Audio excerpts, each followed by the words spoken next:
a été cassé. Massacré. Ok. Massacré. Non, mais il n'y a rien à garder. il n'y avait absolument rien à garder. Okay, donc on a tout cassé, tout ouvert. Dans la partie séjour qu'on ne pouvait pas toucher. On a réagrandi aussi l'accès qui venait desservir anciennement du coup la salle de bain et la cuisine. Ils avaient un peu trifouillé le truc et du coup Enedis s'était rendu compte de ça et il voulait me faire un devis sur ça. Donc... Bonjour à tous, bienvenue dans cette nouvelle vidéo. Je suis très heureux de vous retrouver au Havre avec Nicolas. Merci Nicolas de participer à la vidéo. Nicolas qui est conseiller projet locatif sur le secteur, qui va nous présenter un projet avec Ghislain. Bonjour Ghislain. Bonjour à tous. Merci de participer et félicitations pour ta et tes acquisitions. Ouais, il y en a pas mal. Il y en a plusieurs, on en parlait juste un peu avant la vidéo, là, j'étais un peu énervé. Ouais, on s'est un petit peu énervé, et puis moi je voulais te remercier parce que tes vidéos aussi, moi, elles m'ont un peu boosté aussi à ce niveau-là, même si j'étais déjà investisseur immobilier, mais c'est vrai que je regardais beaucoup tes vidéos, même en famille, et du coup ça m'a donné aussi un autre petit coup de boost, donc dès que j'ai pu accélérer, on a accéléré, notamment avec projet locatif, donc écoute, cool. Merci pour ta confiance, et du coup aujourd'hui on va voir deux projets qui sont actés aujourd'hui, que tu as signé avec Nicolas. Donc Nicolas, on va faire une petite journée tournage. On va montrer un petit peu ce que tu as fait pour plusieurs clients. Nicolas qui fait partie de l'équipe depuis bientôt 4 ans, je pense. Je crois qu'officiellement j'ai commencé janvier 2019. Je suis arrivé fin 2018, début 2019, donc quasiment au début. Ouais, quasiment au début, Donc sur le secteur du Havre et les alentours. Voilà. Ton secteur, c'est ça, au niveau des départements, tu rayonnes sur le Havre et tu élargis un petit peu aussi autour Alors j'élargis, sachant que le Havre, on est au milieu de 3 départements concrètement. Oui. On passe le Pont d'Amondi dans le Calvados, juste à côté, on est dans l'Eure. Donc on va dire que je rayonne autour de 40 km autour du Havre. Mais le Havre, c'est vraiment mon secteur de prédilection. D'accord, Où j'investis aussi à titre perso quasiment toutes mes acquisitions ici. Oui, tout à fait, oui, parce que tu as évidemment une grosse expérience aussi d'investisseur avant d'avoir été conseiller au sein du réseau. Et on peut dire à peu près quel type de projet tu proposes sur ton secteur, parce que depuis plus de 4 ans et demi, voire bientôt 5 ans, tu as accompagné quand même vraiment un bon nombre d'investisseurs. Tu fais entre 10 et 15 opérations par an à peu près, on va dire. Quelles sont tes spécialités et quel type de rentabilité on peut attendre sur le secteur ? Alors moi au niveau des recherches de biens, principalement de l'immeuble de rapport, à savoir que je propose à mes clients que des projets sur lesquels j'investis à titre perso en termes de type d'exploitation, sectorisation, etc. Donc immeuble de rapport, colocation pour aller chercher un peu de rentabilité, location saisonnière automatisée. On va le voir peut-être là justement avec le projet de Ghislain. Même si ce n'était pas prévu initialement pour ce projet-là, on était sur la colocation et exploitation mobilier longue durée. Il y a eu un changement de programme, on va dire, en cours de route. Et en termes de rentabilité, en fait, c'est vraiment le secteur et le type d'exploitation qui va donner le curseur sur la rentabilité. Mais grossièrement, avec les taux actuels, c'est un peu plus compliqué qu'avant. Mais par contre, on arrive quand même à trouver des projets sympas, vraiment tout type de projet. Gros travaux, division, projet simple sans travaux comme on va le voir tout à l'heure avec Ghislain. Projet où là clairement c'était, on va le voir tout à l'heure, mais insalubre. Donc j'y vais à l'opportunité. Voilà, peu importe le projet, rénové, pas rénové, insalubre, des problèmes à régler. Après c'est en fonction du choix du client et du conseil on va dire en amont. De chacun. Suivant ses objectifs. C'est ça. Chacun a sa propre sensibilité au risque. Au début, on veut commencer des fois par des trucs tranquilles, on veut se rassurer. Et plus ça va, plus on appuie sur des boutons pour booster un petit peu plus. Et surtout que toi, tu as de plus en plus d'expérience évidemment dans les travaux aussi, parce que tu as accompagné beaucoup d'investisseurs sur la partie travaux, avec une expertise qui se développe de plus en plus. On parlait, tu as investi, tu as du matériel, caméra thermique, caméra endoscopique. J'ai dit, mais t'es pas chirurgien, mais t'es chirurgien dans l'immobilier, quoi. Voilà. Non, mais c'est important aujourd'hui parce que si on veut pas rester dans notre zone de confort aussi et pouvoir se développer un peu plus et éviter d'être dépendant aussi de tout et n'importe quoi. Exactement. Donc j'investis aussi dans un échafaudage, c'est tout bête, mais avec mon artisan parce que ce qui se passe, c'est que quand on en a besoin, c'est une galère. Au niveau des dispos, au niveau de la météo. Donc le but c'est pour être productif et pour accompagner les clients sans être dépendant de choses un petit peu Mais ça c'est super, hein. Caméra thermique, voir les ponts thermiques, voir les remontées d'humidité. Souvent il y a des petites remontées d'humidité, on a besoin de les détecter, on ne sait pas trop comment faire. Moi je vais te dire, la plupart de mes artisans ils n'ont pas ce matériel là. Détection de fuite. Donc, détection de fuite aussi. Ouais, non, c'est top. C'est top. Donc on montrera ça dans une autre vidéo. Suivez bien la chaîne. On vous montrera ça cet après-midi puisqu'il y a plusieurs projets. Là on est sur 2 appartements rez-de-chaussée, on va vous montrer ça tout de suite, qui viennent d'être terminés en rénovation. Ouais, c'est en finition. C'est en finition. Terminé. Ok, après on part sur un immeuble, donc pareil avec Ghislain qui vient de faire l'acquisition d'un immeuble pour cet après-midi, on va vous montrer ça. Et après cet après-midi, on vous montre un projet de colocation, un projet de surélévation aussi. Donc voilà, des projets assez différents. C'est ça qui est intéressant pour voir un petit peu, vous montrer un petit peu du concret sur le terrain. Et je voulais rebondir actuellement sur les taux d'intérêt qui montent, parce que c'est que c'est le sujet d'actualité où tout le monde parle, les taux d'intérêt augmentent, on ne peut plus investir, on ne peut plus emprunter. Nous, je suis désolé, mais avec projet locatif, on arrive encore à faire des projets qui sont sains financièrement, équilibrés. Et ce qu'on constate, on en parlait juste avant la vidéo aussi, c'est l'augmentation des loyers qui est vraiment en train d'avoir un impact clair finalement sur les rentabilités, qui compense finalement l'augmentation des taux. On est entre 4 et 5% maintenant sur des crédits sur 20 ans. Et c'est vrai que ça augmente les mensualités. Mais aujourd'hui, on a des loyers, on a une demande locative qui est de plus en plus importante, mais qui est réelle. On a 30, 40, 50% de demande, voire le double de demande sur certains secteurs. Ce qui fait qu'on a des loyers qui s'augmentent de 30, 40, 50 euros par mois. Très bien, et on a autant de demandes finalement, ça se loue aussi bien et finalement ça compense cette augmentation, cette perte on va dire de pouvoir d'achat qu'on peut avoir avec l'augmentation des taux. Donc voilà, il faut être bien câblé et comprendre qu'en fait ce qui est intéressant, moi je trouve avec l'immobilier, c'est que suivant les phases, l'immobilier s'adapte toujours un peu parce que c'est un besoin fondamental et donc peu importe la période, il y a toujours des solutions et ce qui paye c'est la capitalisation, c'est de passer à l'action. Et puis autre chose à prendre en compte, c'est que on n'achète qu'une fois, donc le prix on ne le maîtrise pas. Et comme les prix sont aussi liés à l'augmentation des taux, diminution des taux, etc., autant le crédit, on peut le remoduler plus tard, on peut le renégocier. Par contre, l'achat, on l'achète une fois. Donc c'est aussi ça qui est intéressant. Et tu t'en parlais, on a eu le cas pour un autre appartement au 2e étage pour l'acquisition d'un client. Dans les projections, on a loué 50 euros plus cher.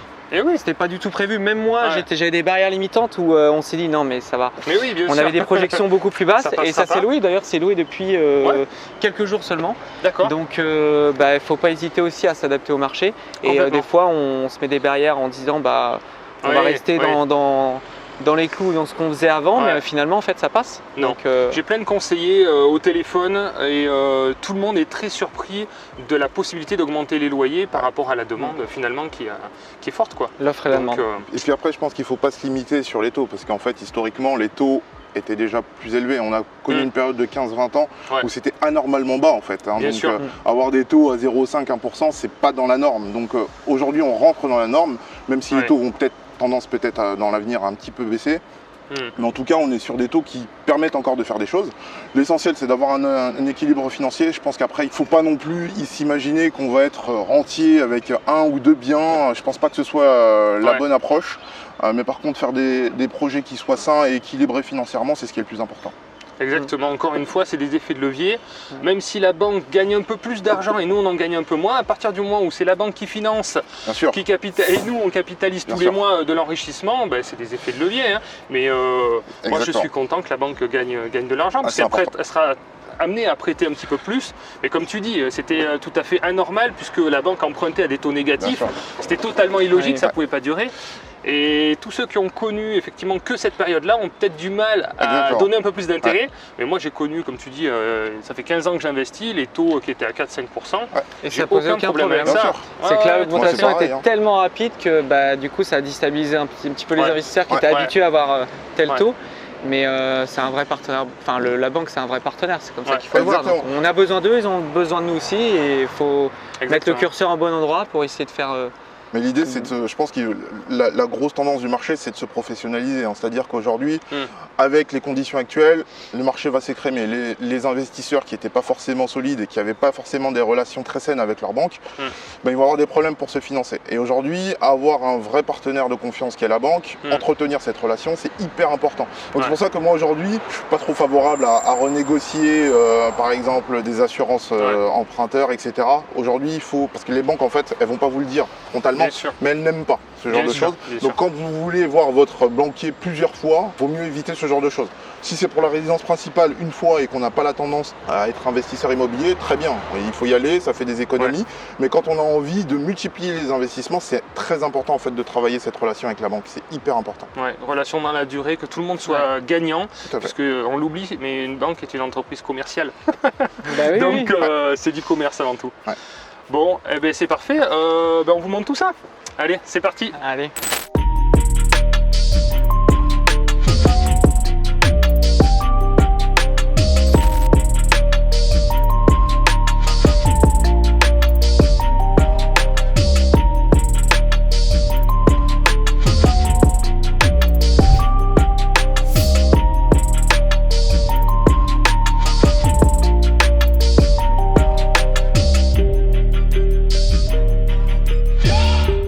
Si vous arrivez pour la première fois sur la chaîne YouTube, je vous souhaite la bienvenue.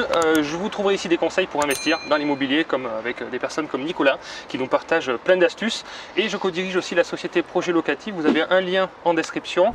C'est une société qui est spécialisée en investissement, qui peut vous aider et vous accompagner dans votre projet d'achat grâce à nos conseillers qui sont tous des multi-investisseurs sur toute la France. Et si vous souhaitez également arbitrer votre patrimoine et revendre votre bien d'investissement locatif, nous pouvons également nous charger de la vente avec l'analyse approfondie que vont pouvoir avoir tous nos conseillers sur toute la France. Je vous laisse regarder notre site internet qui est juste en dessous en description. Donc là, on se trouve à l'extérieur de l'immeuble. On peut déjà apprécier la façade qui est propre. Au niveau copropriété, est-ce qu'il y a eu des travaux qui ont été faits? Quelles sont les dernières assemblées générales? Est-ce qu'il y a des travaux à prévoir? Comment sont les communs? Qu'est-ce qu'on peut dire sur cet aspect Petite particularité justement sur ce projet-là, c'est que avant son acquisition, donc c'est une copropriété, plusieurs propriétaires. Tous les communs ont été subventionnés par l'ANA, plus subventions et aides de la mairie. Et donc dans l'acquisition, c'était en cours de travaux. Donc ce qui est intéressant là, c'est que y a eu 300 000 € de travaux sur l'ensemble de la copropriété. Ah ouais, très bien. Ils ont vraiment tout refait, cage d'escalier, la façade, une partie de la toiture, les caves, tout a été repris. Donc dans l'acquisition, voilà, c'est une copro qui tient la route structurellement et qui, on le voit, qui dégage du cachet. Si on voit la façade à côté, bon complètement. C'est quand même on néglige souvent les parties communes. Mais c'est quand même un gros point positif, surtout pour Ghislain qui va du coup exploiter ses biens en saisonnier. Donc là, la façade a toute son importance sur en plus un secteur stratégique. D'accord, ça c'est intéressant, donc pas de travaux à prévoir sur les 10, 15, 20 prochaines années. Et à payer à la charge du vendeur, encadré dans la vente. Excellent, excellent. Donc, ce qui nous a justement retardé la vente pour le coup, parce qu'il y a eu pas mal de soucis de subventions en attente de remboursement. Ça, c'est des dossiers compliqués à monter. En fait, sur l'historique, je crois que la première proposition d'achat, elle a été faite en juin 2022. Et j'ai eu effectivement les clés en mars je crois, mars ou avril 2023. Il s'est passé pas mal de choses. Parce qu'en fait, à ce moment-là, moi je vendais ma résidence principale. On avait eu un premier go d'une banque qui, à la fin, s'est désistée. Donc il a fallu que je retrouve une autre banque. Donc j'ai été voir ma banque, etc. Mais à ce moment-là, j'ai été en prêt relais sur ma résidence principale. Donc j'ai dû demander une prorogation qui a été acceptée une première fois. Et ensuite, à la fin, juste avant de signer chez le notaire, on s'aperçoit qu'il nous réclame un fonds de travaux à hauteur de 10 000 €. Sur le prêt état daté. D'accord, ok. Voilà. Et qui correspondait en fait aux subventions qui n'avaient pas été remboursées sur une partie pour financer les finitions en fait. D'accord. Mais du coup, il demandait à Ghislain de rembourser ce fonds de travaux-là, qui n'était pas du tout convenu au départ. Bien sûr. Donc on a dû attendre une assemblée générale extraordinaire pour pouvoir redistribuer les fonds vers le vendeur et pouvoir signer en bonne et due forme. Exactement. Et moi, ça m'a avantagé parce qu'en fait, à ce moment-là, ma résidence principale a pu se vendre. Et donc, du coup, j'ai pu obtenir mon prêt. Sinon, je partais en cash en fait sur cet achat. D'accord. Donc, moi, ça m'a permis de libérer un peu de trésorerie. Là où je pensais investir 100 000 € en cash, du coup, voilà. J'ai pu préserver cet argent-là pour d'autres projets. On va pouvoir en parler par la suite, mais voilà, donc ça a permis de pousser au maximum l'effet de levier. Excellent. Non mais ça je connaissais pas le fait que les copropriétés montent les dossiers subventionnés. Ça c'est super bien parce qu'au final c'est des dossiers qui sont lourds à monter, qui sont compliqués. Donc là tout est fait, tout a été rénové. Il y a une personne dédiée au sein de la mairie pour les subventions ANA. Il y a l'architecte qui est mandaté aussi par la mairie, qui s'occupe que des dossiers subventions ANA, puisque les entreprises, dommages ouvrages, etc. Donc ça aussi c'est important, c'est que c'est pas le but. Mais le jour où il revend, Ghislain, il y a eu des travaux importants avec dommages ouvrages, décennales sur toutes les entreprises, architecte qui a été mandaté par la mairie, donc c'est cadré. Et autre chose importante, c'est que des fois on fait l'erreur de se dire j'achète pas des copropriétés qui sont subventionnées puisqu'on est conventionné au niveau des loyers. Quand ça reste dans les parties communes, ça n'impacte pas la partie habitation. Donc on n'est pas conventionné, on n'est pas soumis à des règles d'exploitation seulement en location nue. D'accord, il n'y a pas de contrainte particulière. Aucune. Ça reste des parties communes. Aucune contrainte. Super intéressant, super intéressant. Très bien. Donc c'est top pour Ghislain dans... Du coup, on peut donner quelques chiffres parce que tout le monde attend les chiffres. On donne 2-3 chiffres et bien sûr, à la fin de la vidéo, je vous fais la fiche de synthèse détaillée avec tous les frais, mais globalement, coût total de l'opération et estimation des futurs revenus locatifs. Alors, pour faire en version simplifiée, prix FAI 105 000 € pour l'ensemble des deux lots. Donc, les deux rez-de-chaussée. C'est quoi, un T2, un studio? Alors, un F2 de 44 m². D'accord. Qu'on verra après, qu'on a exploité en F3. Et un F2 de 34 m². D'accord, très bien. Donc qui était pour le coup en état d'insalubrité, à l'image de l'immeuble avant les travaux aussi. C'était un immeuble qui était des photos, tout ça pour voir un peu l'avant-après. Ça pouvait faire peur. C'était pas du tout entretenu, mais ce qui justifie aussi un prix hyper intéressant sur ce secteur-là. Donc 105 000 €, 8 000 € de frais de notaire et des travaux à hauteur de 75 000 pour arrondir. Avec une rénovation intégrale, plutôt une très bonne prestation, on va le voir juste après. Donc on est sur un projet du mètre carré à peu près en rénovation totale. Et projet complet à 200 000 € pour l'ensemble de lots. Rénovation, agencement compris. Ok, tout compris 200 000. Et revenu locatif estimé du coup Alors revenu locatif, on était parti avec Ghislain au départ sur la location meublée longue durée. Donc on avait dans les projections prévu 550 € pour le F2. D'accord. 550 € dans les projections, mais on l'a dit tout à l'heure, avec l'augmentation des loyers, clairement à 600 €, ça se loue sans problème. Tout à fait. Et donc là on a optimisé c'était un F2 de 44 m² en colocation et on était parti sur 750 €. Très bien. Donc, d'accord. Pour une mensualité, j'ai eu un taux, je crois, à l'époque à 3,55, je crois, ou 3,25, je ne me rappelle plus. Mensualité de 1 050 € par mois. Donc voilà, il y a un équilibre financier qui est là. Même en location longue durée, ça passe sans aucun problème. Très bien. Oui, donc c'est intéressant d'avoir déjà cette base d'équilibre et après de booster éventuellement avec la location courte durée. Et puis si jamais la location courte durée évolue avec des contraintes ou quoi que ce soit, on retourne en location classique. D'accord. Ok. Donc moi j'ai présenté à Ghislain en location longue durée et puis finalement pendant les travaux, de par le cachet de l'immeuble, l'accès en façade pour l'un des deux et sur ce secteur-là, tout le secteur qui est en train d'être rénové. On va partir sur une exploitation saisonnière et puis là on arrive sur la basse saison, mais j'ai envie de dire tant mieux. C'est là où justement on va voir si ça, parce que l'été c'est facile, on sait que ça va fonctionner, ça va servir d'essai pour savoir si on poursuit vers une exploitation saisonnière ou peut-être l'un des deux derrière, on ne sait pas, on verra ce que ça donne. Tout délégué en conciergerie locale. C'est ça. Parfait. Bon, très bien, on va voir à l'intérieur. Allez. En fait, même là, ça va être conciergerie qui rayonne un peu au niveau national, puisque comme j'ai des biens un petit peu, un peu partout. Parce qu'en fait, je pense que eux, voilà. Donc l'idée, c'est de tout confier à la même conciergerie, et puis voilà. Ouais, c'est top ça. Voilà. Ok, très bien. Oui, on voit que là, tout a été rénové. Là, c'est pas encore fini. C'est en cours de finition, donc on mettra les photos dans un second temps une fois que la conciergerie sera passée. Dans l'idée, même si on est parti du coup sur une exploitation saisonnière, on a voulu optimiser en coloc 2 chambres en proposant une belle prestation, puis aussi des petites choses complémentaires pour créer un peu l'effet, on va dire, coup de cœur. Donc 44 m². D'accord. Une création de chambre qui a été faite dans l'ancien salon séjour. Là, il n'y avait pas de cloison. La cloison a été créée. D'accord. La cloison a été créée et donc derrière, on avait la salle de bain qu'on a déplacée. Pour gratter ces petits mètres carrés précieux pour pouvoir tirer quand même une chambre La salle de bain, oui, elle était peut-être à ce niveau-là. La salle de bain était à ce niveau-là. Au niveau de la poutre. Donc on a réagencé vraiment complètement l'appartement, vraiment millimétré pour le coup, parce que 44 mètres carrés pour tirer deux chambres en fonction de la configuration, les ouvrants, oui, tout à fait, c'est compliqué, surtout qu'on a toujours des contraintes, comme on peut le voir là, on a un poteau en plein milieu. Dans la partie séjour qu'on ne pouvait pas toucher. On a réagrandi aussi l'accès qui venait desservir anciennement du coup la salle de bain et la cuisine. Donc c'est intéressant. Il a fallu retravailler tout sur plan pour le meilleur agencement possible. Retravailler, mais quand on part sur une rénovation intégrale, au final, ça nous permet de pouvoir le faire. On compose un peu comme on veut. Donc voilà, la salle de bain était vraiment à ce niveau-là. Ok. Donc c'est pareil, on a essayé d'organiser la salle de bain intelligemment pour pouvoir avoir un espace suffisant pour circuler au niveau de la cuisine. D'accord. Et éviter comme c'était le cas, tirer au droit et avoir une perte d'espace pour pouvoir que ce soit à peu près agencé intelligemment. Toutes les cloisons là ont été recréées en fait. Vous avez gardé quelque chose en cloison? Même pas? Tout a été cassé? Était massacré. Massacré. Non mais rien à garder. Il n'y avait absolument rien à garder. Okay, donc on a tout cassé, tout ouvert.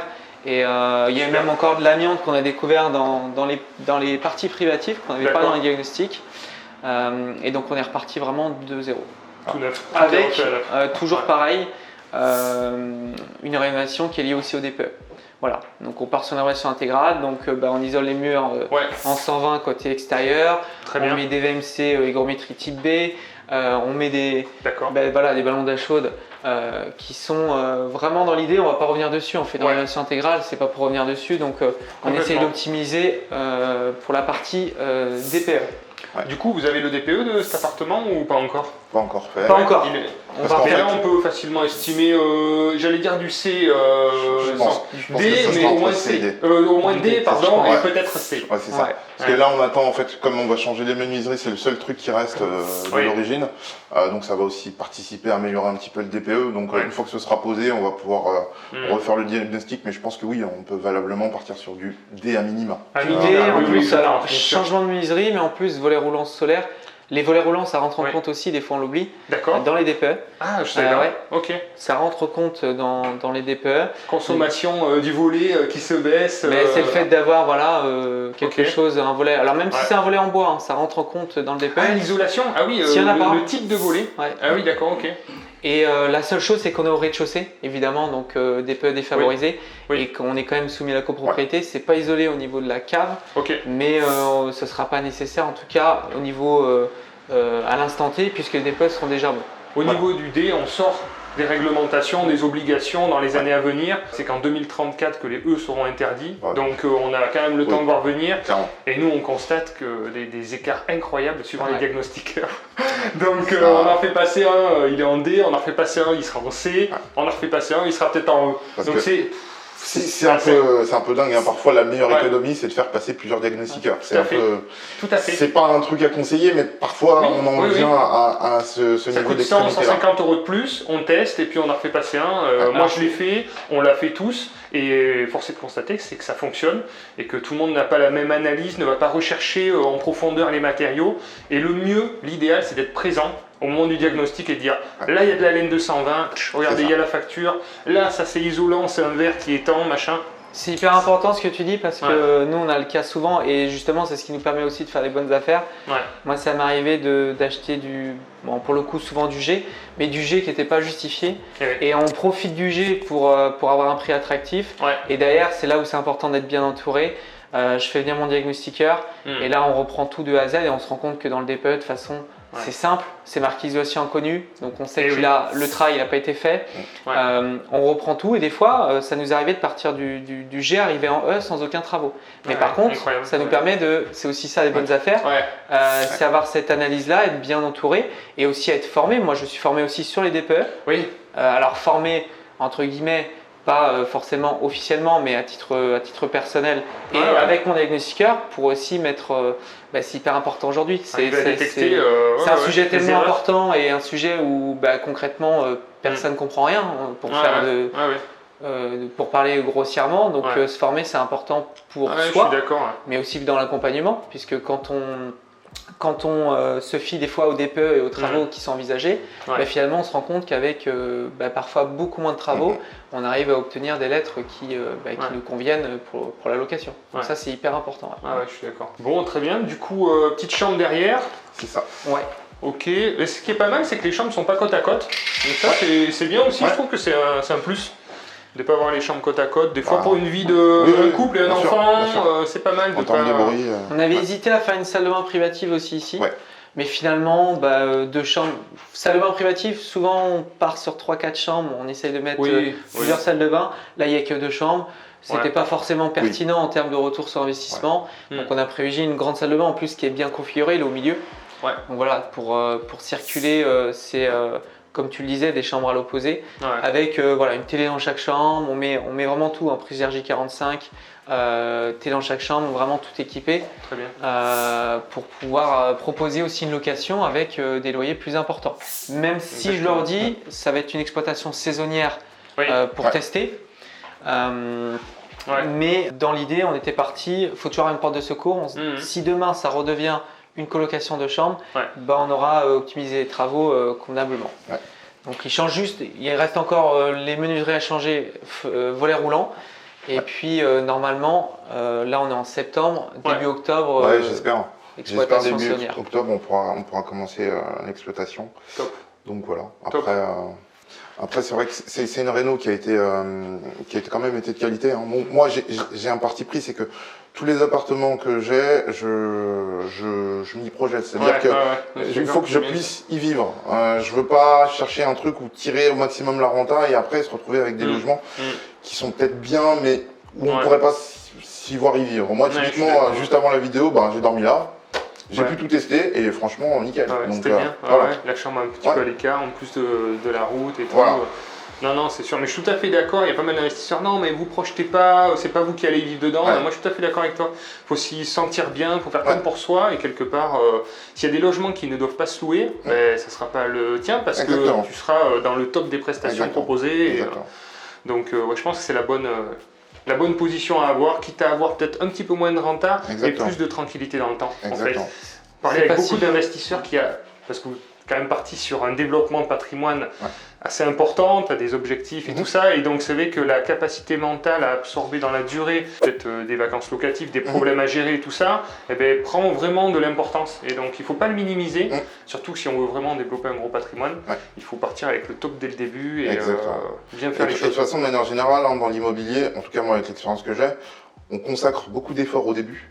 Et si on fait bien les choses au début, on a un peu moins de problèmes dans la durée. Hormis après, il peut y avoir des cas particuliers, des locataires qui ne paient pas, etc. Mais encore ça, c'est quelque chose qui est quand même assez rare. Parce qu'en France, on l'oublie, mais la plupart des gens, en fait, la priorité, c'est de payer leur loyer, en fait, ou leur retraite quand ils ont une maison qu'ils ont achetée. Donc le taux de défaillance entre guillemets des prêts sur des résidences principales, notamment en France, c'est l'un des plus faibles en Europe. Et du coup, dans la mentalité des gens, la priorité, c'est de payer son logement. Donc du coup, quand on propose des logements de qualité, en général, on a les locataires qui vont avec la qualité qu'on propose. Donc c'est pertinent ce qu'il dit Ghislain, parce qu'on était dans l'accompagnement, en tout cas dans la stratégie d'accompagnement, sur la même longueur d'onde à ce niveau-là.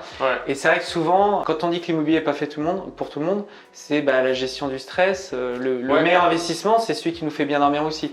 Et par expérience, c'est vrai que quand on commence à dire oui, le ballon d'eau chaude, il a 7-8 ans, il fonctionne, on le garde. Ça, c'est plutôt propre, on garde. C'est là où on a tous les problèmes qui viennent sur le long terme. Et puis, il n'y a rien de plus embêtant de traiter un problème dans l'urgence. Donc là, on part sur effectivement un coût de travaux un peu plus important, mais une passivité du bien et une gestion sur le long terme, indirectement un gain d'argent. C'est ça. On revient pas dessus. Donc beaucoup d'énergie, comme tu l'as dit, mais derrière pour être tranquille. Et se démarquer de la concurrence, c'est pas très compliqué de base, mais quand on part vraiment sur une belle prestation, ce qui est hyper agréable, c'est que les locataires, généralement, écoutez, j'ai vu plusieurs logements et c'est le vôtre qui ressort tout de suite. Donc ça, c'est plutôt agréable parce qu'on sait qu'un locataire, c'est humain, va prendre beaucoup plus soin d'un logement qui est rénové, qui est propre, plutôt qu'un logement qui est dans son jus, quoi. C'est sûr. Ça donne plus envie de l'entretenir. Puis on se rend pas compte que c'est des petits problèmes qui peuvent, quand il y en a beaucoup, tiens, une fenêtre qui ferme mal. Bon, là, on pourrait se dire, les fenêtres sont déjà en double vitrage, mais peut-être que, mais peut-être que dans 6 mois, voilà. C'est pas préparé. C'est pas préparé. Donc, par exemple, alors le locataire appelle, alors c'est pas grand-chose. Il faut appeler le locataire, il n'est pas content, il faut faire venir quelqu'un, faire des devis. Et en fait, c'est des petites choses, mais cumulées, ça peut vite prendre la tête en fait. Donc, c'est hyper important, d'autant plus que moi j'ai une stratégie d'investissement où j'investis un peu partout. C'est-à-dire que moi je suis de la région parisienne, aujourd'hui on est au Havre, on est à quasiment presque 150-200 km de Paris. J'ai pas envie qu'on m'embête pour un poignet. Donc du coup, je préfère mettre un effort au départ. Partir d'un bien pourri et tout refaire pour être tranquille sur la durée. C'est hyper important, d'autant plus que quand on n'est pas à côté, c'est voilà. Et en parlant de petits détails, par exemple là, sur toutes les cares, on va mettre des cornières. D'accord. C'est tout bête, c'est tout bête, mais on sait très bien que dans les passages au niveau des poteaux, encadrement, etc. Là, cette semaine, l'artisan vient poser toutes les cornières pour que ce soit avec un voyageur. Ça peut paraître anodin ce qu'on dit là, mais je suis d'accord. Par expérience, c'est toujours les petites choses qui, sur le long terme, deviennent des choses importantes à régler. Donc voilà, on va vraiment dans le détail du détail et avec Gislain, on est vraiment sur la même longueur d'onde à ce niveau-là. Donc c'est plutôt, c'est top. Plutôt du sympa. coup, il y a eu en parlant de problèmes, est-ce qu'il y a eu des problèmes particuliers sur ce projet Oui. On va visiter aussi l'autre appart. On va visiter, Dans celui-là, on a eu un problème particulier. C'est c'est un des locataires. Ah oui. C'est une anecdote assez croustillante. C'est-à-dire que on était en travaux, je faisais installer la fibre dans les 2 appartements, donc les techniciens fibre intervenaient. Donc du coup, je laissais la porte des 2 appartements ouverte. Donc les techniciens allaient au niveau de la gaine technique, au niveau du 2e étage. Donc il y avait des va-et-vient. Et là, en fait, j'avais commencé à ramener des affaires dans un des logements, donc j'avais ramené 2 aspirateurs. Tout neuf, très bien. Moi, je suis avec les techniciens au niveau de la gaine technique au 2e étage. Et je vois un des locataires du 2e étage qui vient avec un carton d'un aspirateur comme le mien. Je me dis, tiens, il a la même idée que moi, il a acheté des aspirateurs. J'ai eu la présence d'esprit d'aller vérifier. Et sur mes 2 aspirateurs, il ne restait plus qu'un. Donc, je lui ai gentiment fait comprendre que c'était mon aspirateur. Et que ça se faisait pas de rentrer chez les gens quand la porte était ouverte. Incroyable. Donc voilà, des anecdotes comme ça, il peut y en avoir. Le compteur, oui, bien entendu. Il y avait également le compteur Enedis où j'ai un petit peu galéré pour ouvrir Enedis, puisqu'en fait, le compteur avait été, entre le moment où j'ai acheté et le moment où je suis venu vérifier les travaux, on avait constaté que le compteur Linky avait été vandalisé. Donc ça a été une galère. Il était arraché, plus aucune possibilité d'ouvrir un contrat. Et là, des galères inédites parce que c'est du vandalisme. Donc on a été balancé de service en service. Et service raccordement, service ingénierie. Ça a été une galère en gérant ça à distance. Moi j'étais en vacances à ce moment-là, j'étais pas en France. Donc Enedis tout le temps au téléphone pour essayer de le gérer. Donc ça fait partie des galères qu'on peut avoir en tant qu'investisseur. Non mais c'est bien justement d'en parler, il faut en avoir conscience. Mais après une fois que c'est fait, une fois que c'est fait, et puis c'est formateur, une fois qu'on l'a fait, on sait comment ça fonctionne. Et puis on passe à autre chose. Mais je pense que même si on se fait accompagner, l'investissement c'est pas non plus un long fleuve tranquille. On y consacre un effort au démarrage. Et puis après, il peut toujours y avoir des petits incidents. Après c'est parti. Mais comme je dis, c'est un investissement, c'est pas un placement. Ça n'a rien à voir. C'est pas un placement. Si on veut faire un placement, on place en assurance vie, on place sur des produits financiers. Nous, c'est un investissement, donc il faut s'investir aussi dans un investissement. Et on n'a pas les mêmes rentabilités, pas les mêmes avantages, mais il faut en avoir conscience. Là, tout est séparé au niveau des compteurs. Il y a 2 compteurs ELEC, 2 compteurs d'eau. Tout est divisé, Il y a pas de compteur individuel, eau ELEC, pas de gaz. On limite les problèmes. Des frais réduits sur la copropriété. Je sais plus. Raisonnable. C'est raisonnable. Je pense qu'on est sur 800 € pour les 2 appartements.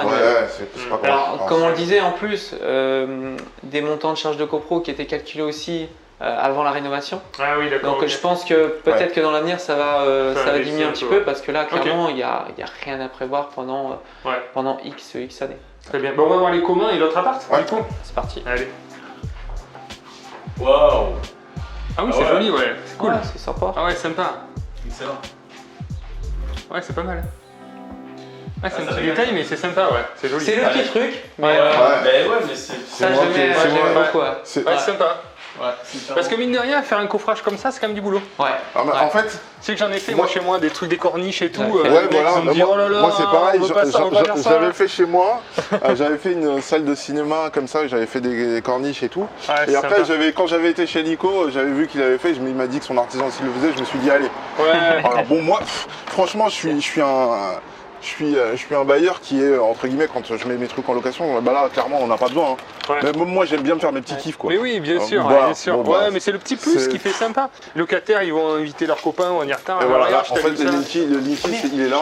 Il était complètement arraché. D'accord. Il avait été complètement arraché. Et rien que pour revenir le repositionner, parce qu'au départ, il voulait me faire parce qu'en fait, en dehors de ça, en dehors du compteur arraché, vu que l'immeuble auparavant a été squatté, je crois qu'ils avaient chanté un peu le compteur, donc ils avaient un peu trifouillé le truc et du coup Enedis s'était rendu compte de ça et il voulait me faire un devis sur ça. Donc j'ai eu une personne, comme quoi parfois en fait il suffit de répondre à un appel et ça change tout. J'ai eu une personne d'Enedis qui était compétente et qui était sur place. Je pensais pas qu'il allait passer et moi j'étais en vacances, j'ai décroché et c'est lui qui m'a tout réglé. Donc si j'avais loupé cet appel-là, bah, j'en aurais eu peut-être pour quelques milliers d'euros pour refaire ça.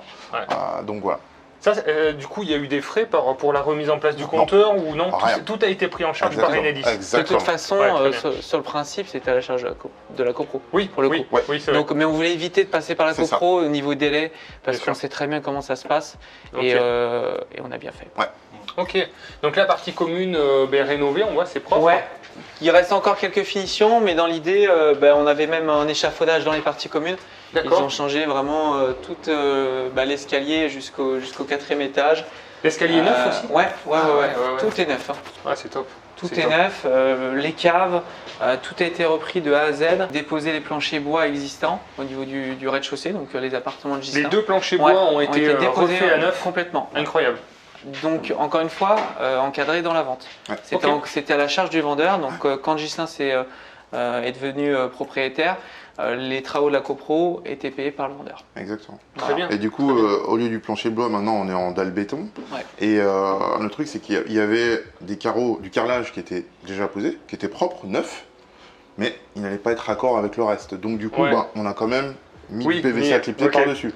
Ouais, sinon le sol était neuf quand même. Oui, les deux investisseurs seraient restés sur ce sol-là parce que c'était propre. Ouais, mais c'était carrelage premier prix. C'était ce carrelage-là. Donc voilà, c'était pas. En tout cas, c'était pas dans le ton de ce qu'on voulait donner dans les appartements. Donc ça fait des frais supplémentaires, mais bon. Et mur blanc, je trouve que c'est chaleureux, ça passe super bien. C'est ça. Ok, il y a une porte qui est un peu costaud là. Elle est un peu balèze celle-là. Ouais, en fait on a un nouveau fournisseur. Fournisseur internet pour le coup. Ah d'accord. Sur conseil d'un ami investisseur et franchement au niveau rapport qualité-prix. Parce que là on la pousse, elle fait un poids, c'est énorme. D'un point de vue assurance, d'un point de vue c'est coupe-feu. D'accord. Et d'un point de vue rapport qualité-prix, concrètement, nous on se fournissait généralement chez La Paire, mais pour presque moins cher que La Paire, on a une porte qui est hyper sécurisée. Puis des petits détails, encore une fois, on parlait de passivité du bien, mais combien de fois une porte traditionnelle, on va changer de barillet, on se retrouve avec 36 000 clés, les locataires, au fur et à mesure, on a un trousseau comme ça. Ouais. Là, on s'amuse pas. On s'amuse pas à changer là. Non.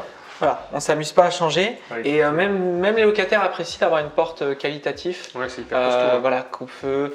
Faut passer par le mur en sécurité. Tout à fait. Pour entrer dans l'appartement. Donc, top. Voilà. Top. Ok. À peu près le prix d'une porte comme ça, c'est la fourniture. 1050 €. 1050 €, c'est vraiment. On est sur 970 € plus la livraison. C'est un fournisseur internet. Qui sur internet ne se rend pas compte quand on commande la porte, on ne sait pas trop. Donc c'est vraiment sur conseil d'un investisseur. Je mets que ça maintenant. Incroyable. J'avoue que pour le prix, je pensais que tu m'aurais dit 2500, 3000 €, j'aurais pas été surpris. Hein. Ouais. Parce que on le voit, les locataires, ce qu'ils apprécient, et souvent quand c'est des locataires femmes, elles aiment bien être sécurisées chez elles, qu'on ne vienne pas les embêter. Donc par expérience, les locataires femmes, c'est vrai qu'en général, sont tranquilles, elles dégradent moins le bien, etc. Tout ça. Donc c'est plutôt des bons locataires qu'on peut privilégier. Et donc s'ils se sentent en sécurité, c'est encore une fois un plus. Hein. Donc ouais, très bien.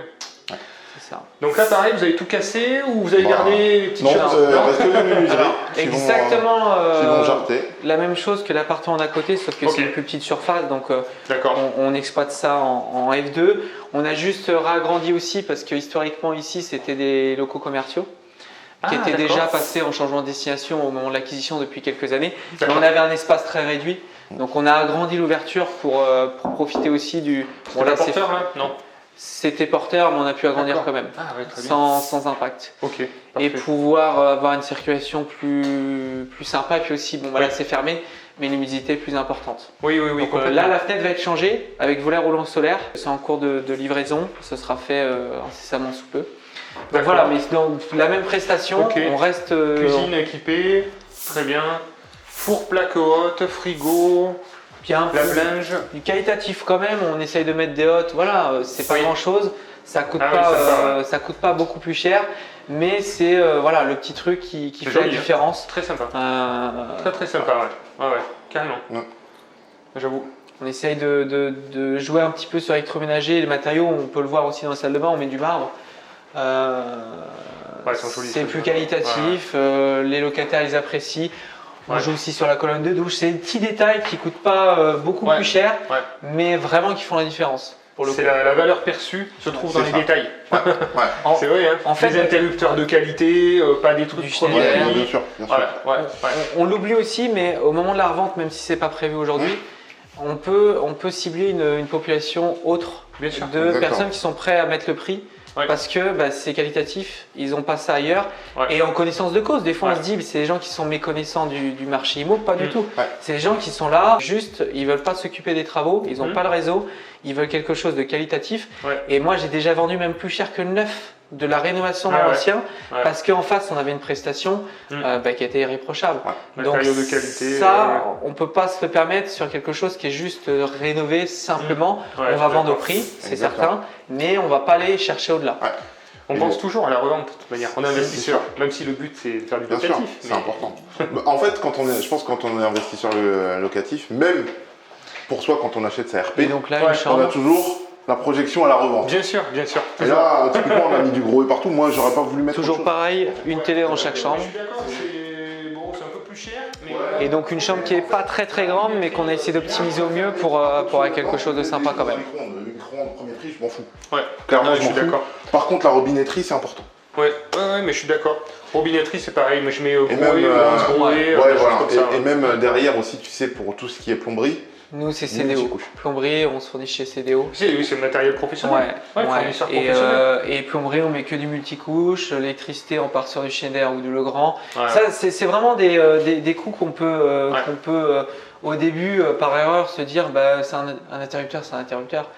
Sauf que quand on a tous les interrupteurs qui sont arrachés, quand on a des fuites sur des soudures cuivre qui cassent, etc., on revient à ce qu'on disait tout à l'heure.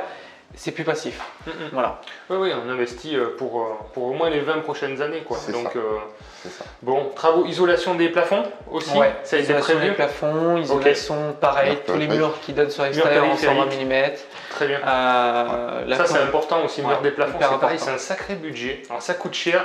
Ça, j'ai des fois du mal, moi, à payer parce que je me dis, putain, c'est quand même cher. Il a facilement pour 4-5 000 euros pour isoler un plafond, c'est quand même pas mal de boulot. Mais en fait, par expérience dans la durée, il faut le faire. Non, parce qu'encore une fois, quand on part sur une rénovation intégrale, de toute façon, il faut reprendre. Dans tous les cas, il y a les legs à passer. Donc finalement. Au final, c'est vrai. Ça peut le faire. C'est pas un coût. C'est un coût qui est important si on part sur une rénovation partielle où on l'avait pas prévu. Oui, je suis d'accord. Mais quand tout est massacré, on montrera les photos plus tard. Il n'y avait pas de détails ici, quoi. Je veux dire, on se dit pas on va garder ça ou ça, quoi. Mais en tout cas, ces frais-là, ça fait partie des frais incompressibles dans l'étude d'un projet. Il y a des frais sur lesquels je peux rogner, mais ça, non. Non, mais tu as tout à fait raison. Tu as tout à fait raison, et quand c'est prévu dès le départ, au moins on est tranquille dans le temps. Moi, j'ai des immeubles qui ne sont pas isolés et franchement, ça m'embête parce qu'en fait les locataires partent Au bout d'1 an, ils disent c'est impossible en fait, c'est invivable. Et je les comprends, mais aujourd'hui il faudrait que je réinjecte pour isoler dans des immeubles complets 30, 40, 50 000 euros, c'est énorme. Et au final, ça se loue quand même, donc j'ai pas de vacances locatives, mais il y a un turnover. Et c'est fatigant parce qu'en fait, ils nous appellent, ils disent il y a du bruit, je les comprends. Ils me disent on les entend même les discussions, enfin c'est hyper gênant. Et ça fait de la fatigue psychologique. Sur le papier, financièrement, on arrive à relouer, mais ça tourne tout le temps et puis ça ne favorise pas l'harmonie dans l'immeuble non plus. Donc voilà, ça a une charge mentale plus importante avec quelque chose qui pourrait être effacé en fait. Alors je sais que nous, sur toutes les acquisitions avec les artisans, ce qu'on fait tout le temps quand il y a un plancher bois, c'est qu'on teste. Même dans une copropriété, on va voir au-dessus. Alors pour deux choses, pour l'isolation phonique, déjà, vérifier que prévoir l'isolation en amont en fonction du sol aussi, du sol. Et concrètement, on se met dans l'appartement, on essaye de déterminer ça avant. Et autre chose qui est important aussi, c'est les fuites. On va regarder la salle de bain, etc. Ça nous arrivait plein de fois de prendre à notre charge juste des joints de silicone. Parce que on part sur une réno intégrale et le but c'est pas être massacré par une fuite d'eau qui aurait pu être évitée en amont. C'est-à-dire que tu vas dans l'appartement dessus, même s'il y a un locataire, vous refait les joints, vous refait les joints silicone parce que c'est vrai que ça c'est un détail, mais les joints silicone normalement c'est à la charge du locataire. S'il y a une fuite d'eau, c'est le locataire qui doit entretenir ses joints de silicone, bon, faut le savoir.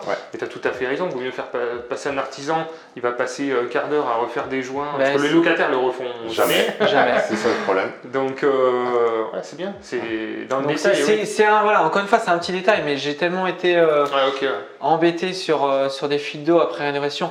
Puis franchement, on met de l'argent, c'est un coup de cœur. Derrière, voir un logement dégradé au bout de 2 mois, clairement, et puis les assurances, les délais, c'est clairement pas passif. Donc c'est pas grand chose, mais puis le locataire il apprécie, on va le voir, on se présente. La démarche c'est juste de dire écoutez, on est en train d'anticiper l'isolation pour le confort de chacun. Très bien. Est-ce qu'on peut jeter un coup d'œil et puis il n'y a jamais de souci. Voilà, complètement. D'ailleurs, je suis en train d'y penser, on l'avait oublié. Non, il y a eu là aussi. Il y avait une fuite d'eau sur la baignoire dans l'autre appartement au moment de la dépose. Mais voilà, c'est des petites choses. Donc là, on n'a pas eu besoin d'intervenir au niveau de mon artisan pour faire les gens, puisqu'on a été voir le locataire, on a prévenu directement l'assurance. On s'est organisé pour qu'un plombier se déplace, mais sinon, ça serait occupé. Là, sur l'appartement du dessus, du dessus, ça coulait au niveau du plafond du séjour. Vous avez rendu compte pendant les travaux. Pendant les travaux, avant d'entamer justement l'isolation. Et là, la même chose, coïncidence, on a une toiture juste au-dessus là, qui est c'est une ancienne extension en fait. D'accord. Et qui appartient à la copropriété, mais dans les tantièmes de copropriété, et là c'est important aussi d'avoir justement ces connaissances-là, ça appartient à la copropriété parce que des fois on pourrait se dire, oui, c'est la toiture qui donne sur mon appartement, c'est à ma charge. Mais dans le règlement de copro, Ghislain aujourd'hui, j'avais à peu près 10%, la voisine avait 90%. Donc ça peut vite être des sujets en fait à discorde, parce qu'en fait c'est pas la copropriété, c'est pas la copropriété qui le gérait directement, sinon il leur fait le passer par une AGE, etc., ça a été un peu compliqué. Donc moi j'ai vu directement avec la voisine. Donc après on a trouvé un compromis où on a trouvé un artisan qui a pu faire les travaux et ça s'est fait en bonne intelligence, mais c'est vrai que parfois ce genre de problème peut vite prêter à discorde et créer des problèmes avec les voisins qui ont la plus grande charge à ce niveau-là. Mais il faut savoir arrondir les angles parfois et puis bon. Ouais, complètement. Après, il faut complètement. Il faut prendre du recul dans tous les problèmes comme ça. Il faut arriver à prendre du recul et comme tu le dis très bien, des fois lâcher un peu. Exactement. Moi, je l'ai vu avec des locataires des fois. Il faut pas être hyper strict des fois. C'est comme ça, comme ça, comme ça. On traite avec de l'humain et c'est pas grave. Il faut regarder le projet dans la globalité. Je vois beaucoup d'investisseurs qui vivent mal les choses parce qu'ils veulent que ce soit fait exactement comme ils ont décidé. Et c'est dommage parce qu'en soi, le projet, il faut le regarder de loin et regarder les loyers tombent et tout ça. C'est pas grave. On trouve toujours des solutions. La preuve, on l'avait même oublié. Parce qu'on est passé à autre chose. Mais voilà, le coût de la toiture, ça représentait quoi, 130 € je crois pour toi. Oui, pour moi, parce que c'était à peu près 1200 €. Bon, quand la copro a commencé à faire des devis, on partait sur des chiffres de 5 000, 6 000 €. La voisine, elle, de son côté, avait mandaté une personne et voilà, donc c'était un peu compliqué. Donc voilà, ça s'est fait comme ça. Tenir le couvreur avec qui on travaillait pour 4 fois moins cher. Incroyable. Ça a été fait en bonne et due forme. Et même si à l'instant T, ça fuyait pas, c'est sur le conseil de l'artisan qui a dit il faut changer parce que tu il va y avoir des problèmes. C'est encore une fois, c'est la même chose. Il y a des problèmes qui peuvent arriver et qu'on anticipe, qui vont arriver à l'avenir. Vaut mieux le faire tout de suite quand on est dans le dur, plutôt qu'attendre et après avoir des dégâts, dégradés, etc. Donc tout ce qu'on peut anticiper, quand on peut en tout cas, il vaut mieux le faire à l'instant T pour pouvoir avancer plus sur dès le début des travaux, comme ça on perd pas de temps sur les travaux. Ça on les décèle dès le début, on fait un petit tour global, on va aller voir les câbles, on regarde les vidanges, on regarde la plomb. Enfin voilà, on essaie vraiment de s'en occuper le plus rapidement possible pour que ça n'impacte pas le délai de travaux. Et c'est ce qui s'est passé. Voilà. Bon, je pense que c'est assez complet. On peut faire un petit point sur le statut. Est-ce que tu peux rapidement te présenter rapidement sur peut-être ce que tu fais dans la vie et est-ce que le financement s'est bien passé, le statut que tu as adopté pour ce projet? Donc moi je travaille dans la finance, je suis investisseur immobilier depuis 2011, j'ai commencé, le premier achat que j'ai fait, à titre d'anecdote, c'est j'ai racheté un petit studio, j'étais encore chez mes parents, j'avais 25 ans et donc en fait j'ai racheté directement avec des locataires dedans. Ok, oui, simple comme ça. Voilà, simple, un petit projet à moins de 100 000 euros, voilà, donc ça s'est fait comme ça. Et puis donc moi je travaille dans la finance et j'investis donc déjà depuis 2011. Là le statut pour lequel j'ai adopté en fait, j'ai créé une SARL de famille. D'accord. Je pense que c'est un statut où on n'en parle pas on n'en parle pas trop. On a les avantages du LMNP, statut sociétal. Donc là-dessus, en termes de financement, ça s'est fait sans trop de... Oui, ça s'est fait avec des petites difficultés parce que j'étais comme tu disais au début de la vidéo, prêt-relais, etc. Mais sinon, avec ma banque, ça s'est bien fait une fois que le prêt-relais a été remboursé. Voilà, donc en tout cas... Financement de 20 ans, différé d'un an j'ai fait un différé de 6 mois. J'ai eu un différé de 6 mois. Et chose importante, c'est que les travaux ont été réalisés quand même assez rapidement. C'est-à-dire que là, pour l'intégralité des 2 lots, ça s'est fait en 2 mois et demi à peu près. Ok, d'accord.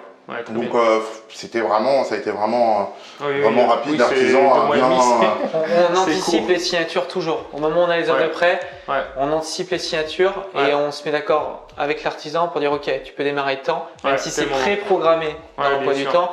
On n'est jamais, une semaine ou 15 jours près, c'est ça. Donc voilà, on signe en conséquence pour que ça démarre tout de suite.